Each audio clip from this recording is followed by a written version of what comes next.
नमस्कार मित्रांनो, भारतीय एक्सप्लोरमध्ये तुमचं स्वागत आहे। आज आपण पाहणार आहोत भारतातील 12 ज्योतिर्लिंगे। भारत ही मंदिराची भूमी नाही तर ती श्रद्धा, अध्यात्म आणि हजारो वर्षांच्या परंपरांची भूमी आहे। भगवान शिवांच्या भक्तांसाठी भारतातील 12 ज्योतिर्लिंगांना विशेष महत्त्व आहे। असं मानलं जातं की या पवित्र स्थळी भगवान शिव ज्योतीच्या स्वरूपात प्रकट झाले। आजच्या या व्हिडिओमध्ये आपण जाणून घेणार आहोत त्या 12 पवित्र ज्योतिर्लिंगाची कथा, त्यांचं स्थान आणि त्यांचं धार्मिक महत्त्व।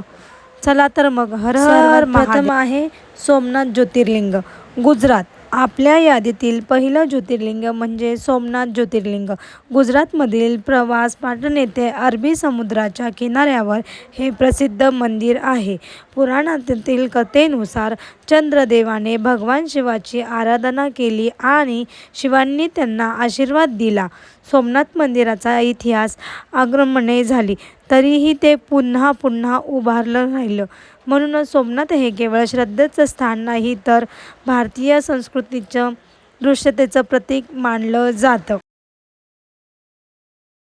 चला तर मग आता जाणून घेऊया दुसरं ज्योतिर्लिंग, मल्लिकार्जुन ज्योतिर्लिंग, आंध्र प्रदेश। दुसरं ज्योतिर्लिंग आहे मल्लिकार्जुन। हे आंध्र प्रदेशातील श्रीशैलम येथे कृष्णा नदीच्या परिसरातील श्रीशैल पर्वतावर आहे। पौराणिक कथेनुसार भगवान शिव आणि माता पार्वती आपला पुत्र कार्तिकेयच्या जवळ राहण्यासाठी श्रीशैल येथे आले। तेथील मंदिरात शिव आणि शक्ती या दोन्हीचं विशेष महत्त्व आहे। शांत डोंगर, निसर्ग आणि मंदिराचं आध्यात्मिक वातावरण मनाला वेगळाच अनुभव देतो। आता आपण पाहणार आहोत तिसरं ज्योतिर्लिंग, महाकालेश्वर ज्योतिर्लिंग। ते पण मध्य प्रदेशामध्ये आहे।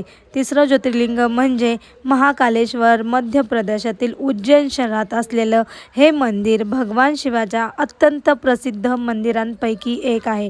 महाकाल म्हणजे काळावरही अधिराज्य गाजवणारा। येथील सर्वात प्रसिद्ध धार्मिक विधींमध्ये भस्म आरतीचा समावेश होतो। पहाटेच्या वेळी होणारी ही आरती पाहण्यासाठी देशभरातून भाविक उज्जैनमध्ये येतात।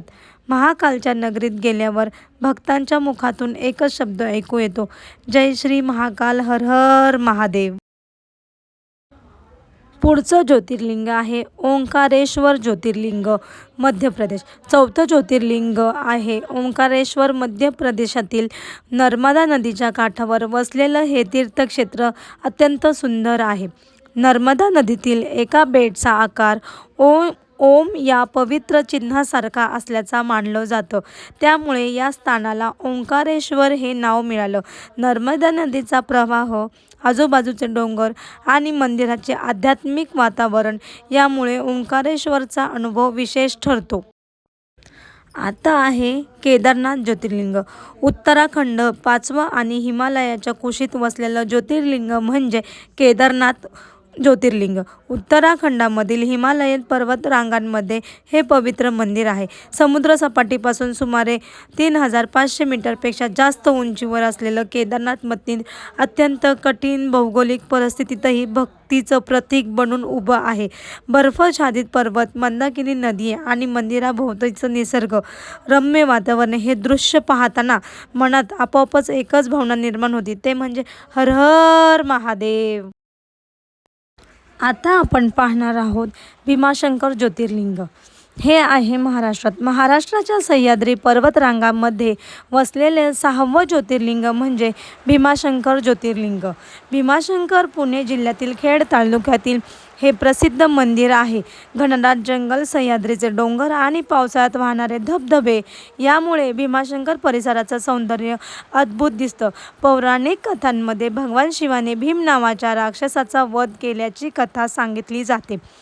म्हणूनच हे स्थान भक्तीबरोबरच निसर्गप्रेमींसाठीही खास बनलेलं आहे।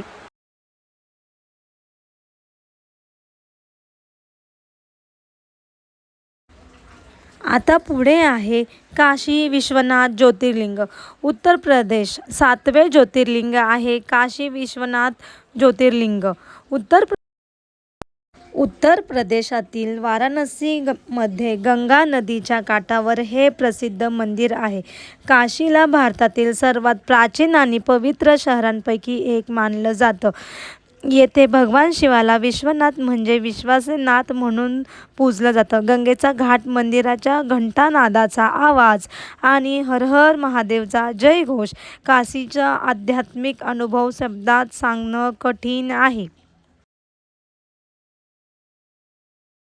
हे आहे आपल्या महाराष्ट्रामध्ये 8वं ज्योतिर्लिंग म्हणजे त्र्यंबकेश्वर ज्योतिर्लिंग.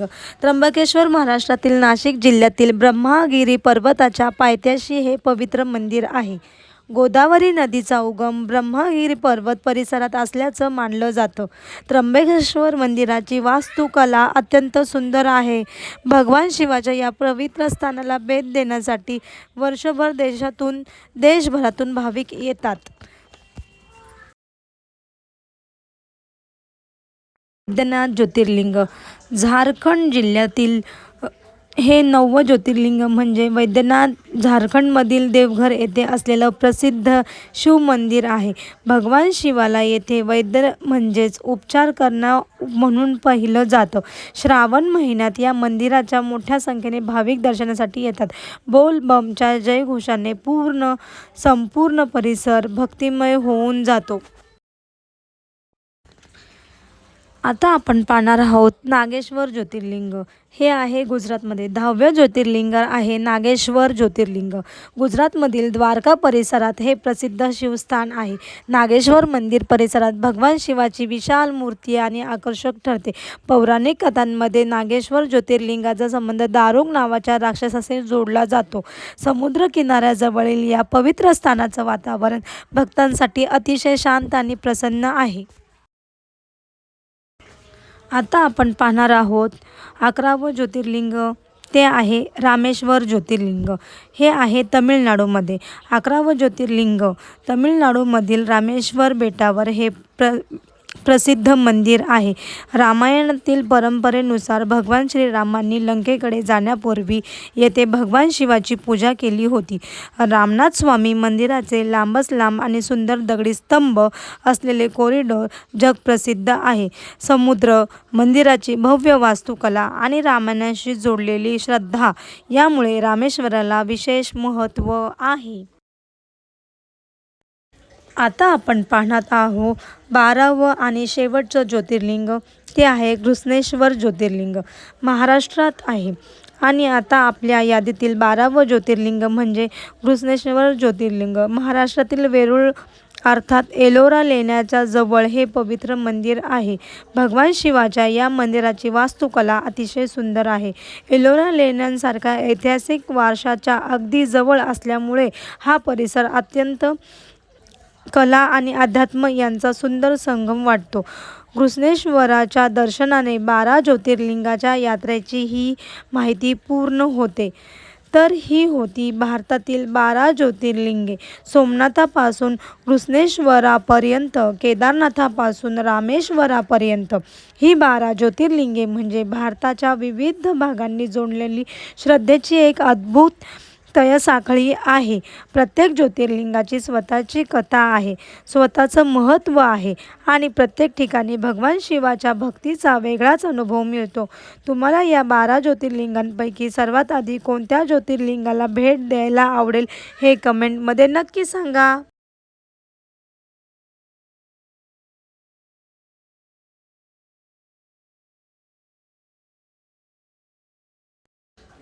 व्हिडिओ आवडला असेल तर भारती एक्सप्लोरला सबस्क्राईब करा, व्हिडिओ लाईक करा आणि आपल्या शिवभक्त मित्रांसोबत शेअर करा. पुन्हा भेटूया अशाच एका सुंदर आणि माहितीपूर्ण प्रवासात. हर हर महादेव.